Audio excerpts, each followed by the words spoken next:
You're listening to the What's Up Wednesday podcast from AAHAA Supportive Housing.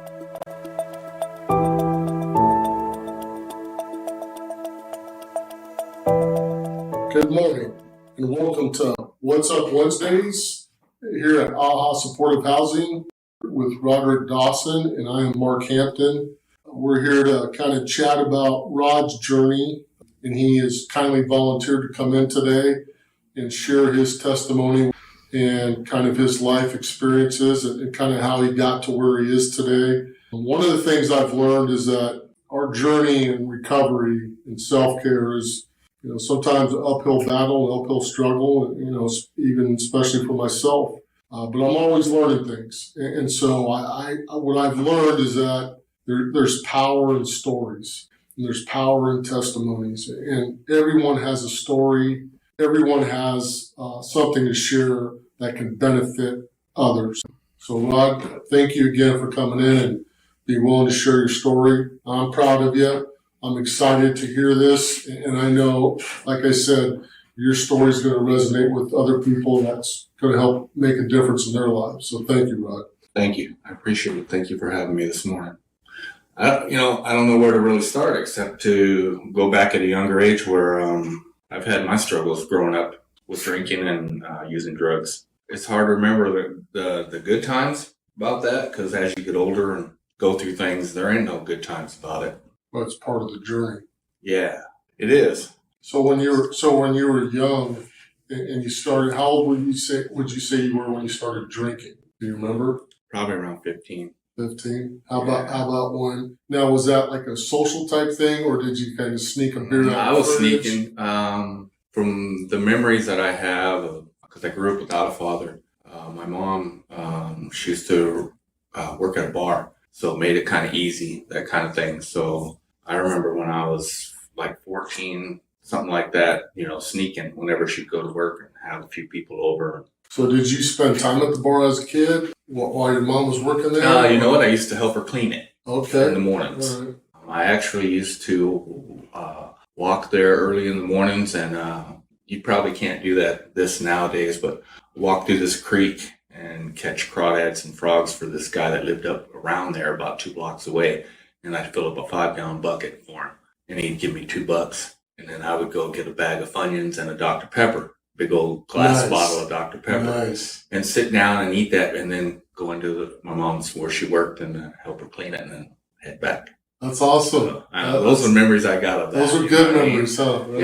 Yeah. You can't get those kind of things now as far as the Funyuns and the Dr. Pepper, but still. Yeah. Well, you could probably get Funyuns and Dr. Pepper, but not in a glass bottle anymore. No. Right? No. And it's hard to find a place where you catch crawdads and frogs. Yeah, no, you can't even step in creeks and stuff nowadays without, So it's a shame. So you were, a young kid, your mom, single parent, right? Started sampling alcohol at 15. Do you remember when you kind of transitioned into drugs and what that was for you? I tell you distinctly, I remember my first line when I was 13.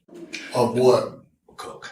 Okay. I don't think I really had a taste for that for a while after that, but that was my first experience with that. So can you talk about how that happened, how you got exposed to cocaine? Well, at that age? I was at the house where my sister was. Okay. And at that time, she was kind of going through things like that. So I had asked if I could have some. Yeah. I don't know how, or curiosity or that kind of thing. Sure. But I do remember that the Exorcist movie was on. And maybe that's the wrong time to start something like that, but those are the memories I got of that. And she didn't really want to, and I think I bugged her to the point where, I remember doing my first line and watching the Exorcist movie.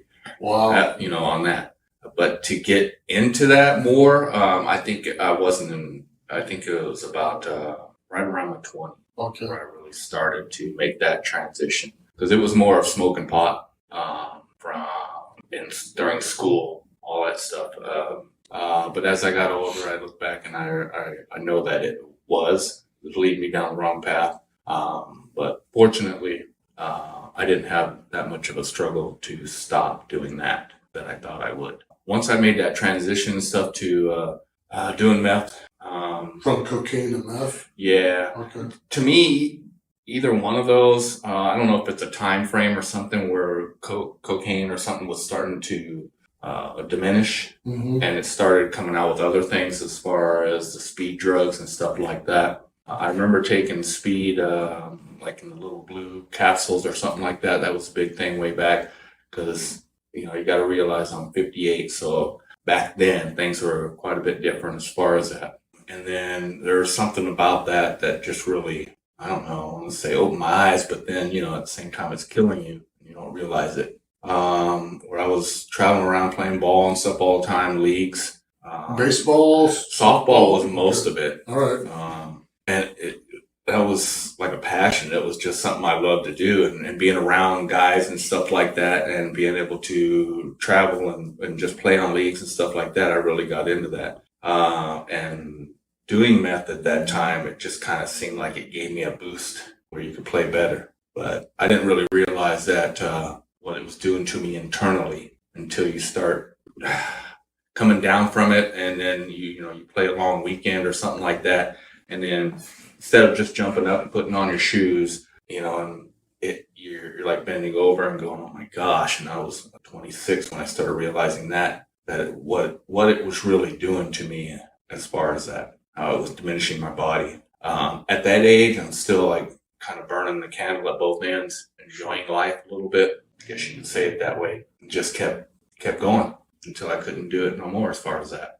Yeah. So, and then it started getting me in trouble, as far as that, because then it takes over a little bit. You really realize it, So tell me some more about that. Like, at what point do you think, when you were using meth, right, that then you started making choices around that led you into trouble? How old were you roughly? Do you remember? It's had to start early 20s. Okay. Okay. Early to mid.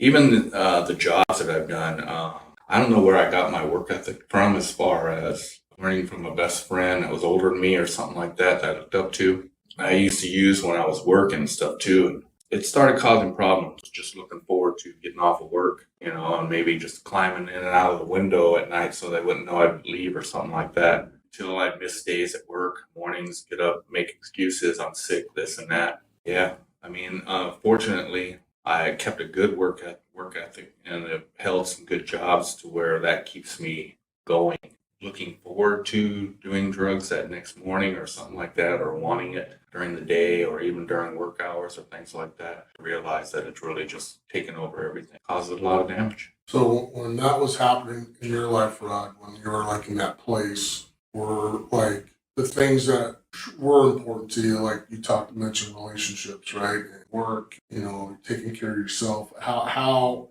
on the ladder, on the scale of a ladder, that, priority wise, drugs at the top, or was it? There's different times that drugs are at the top. Yeah. And then, believe it or not, there's times that I didn't use for years.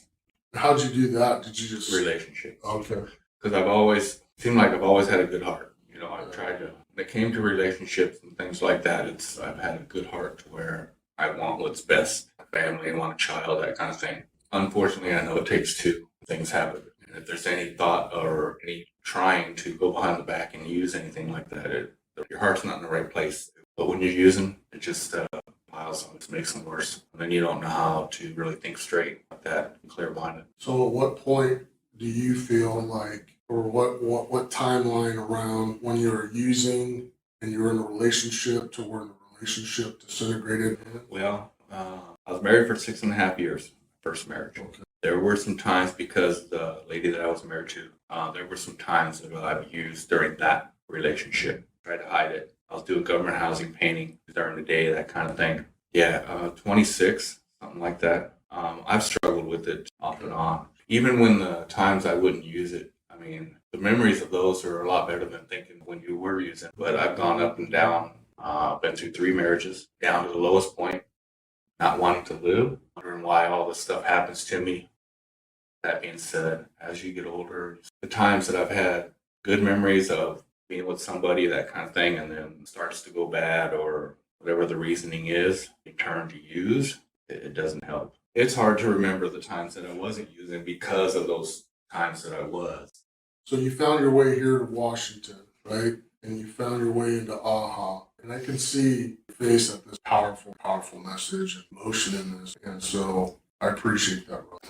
So what year or time did that happen for you? About 4 years ago, I was in jail for a little while. I never really thought about what I'd do when I got out. Fortunately, I met the REACH program, a lady from REACH. She had made her way into the jail to talk to people that needed help or something. They were getting out. Something inside me just said, go ahead and talk to her.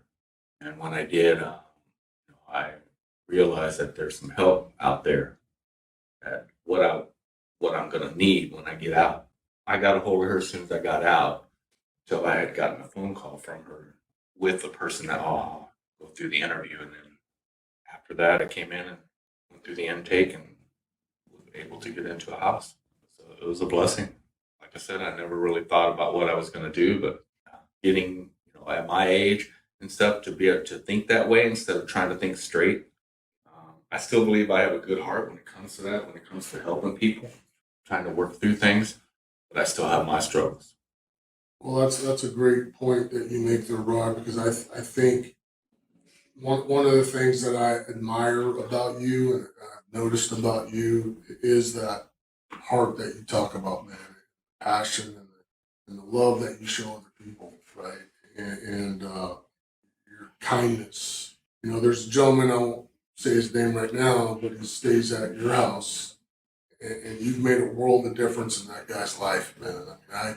I we have a picture, and I know you've seen it, of what it looked like when he first got here, and what he looks like, fast forward, a year or two later, Yeah. and it's amazing. It's a miracle. It's night and day, right?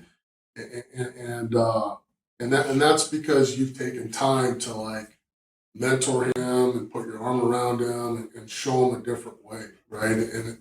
And I truly believe that helping other people helps us as individuals. It really does, because for me, it gets me out of my head, right? And I'm focused on someone else. I'm not focused on myself or woe is me or whatever it may be, or the BS that runs between my ears sometimes, right? And then when I see other people thriving and I start to see them change, I think that feeds me, feeds my spirit, and I think it does you. That's as what well. it does to me, because I don't know if it's an age thing or wisdom or what, but there's more to this thing than just myself.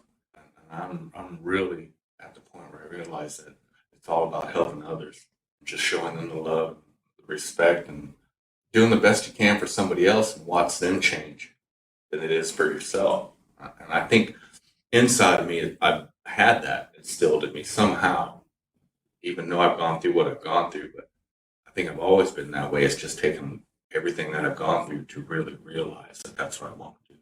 I'm proud of you, Rod. I really am, and I love watching your journey and being part of it. I appreciate you letting me be a part of it.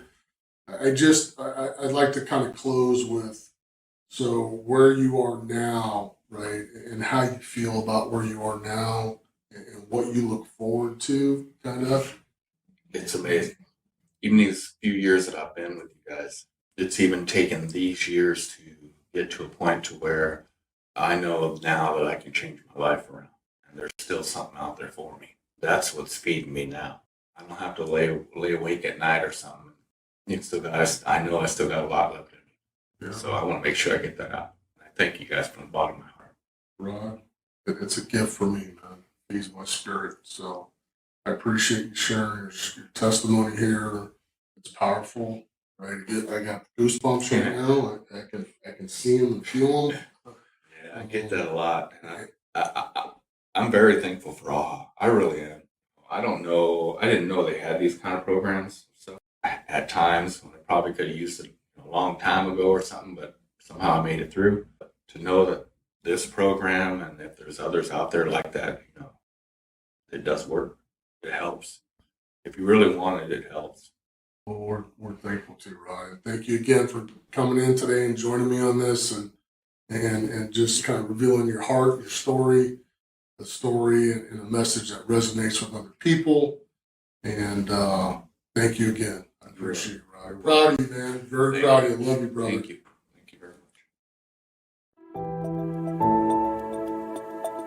much. Thank you for listening to the What's Up Wednesday podcast. Tune in for more addiction recovery content by AAHAA Supportive Housing.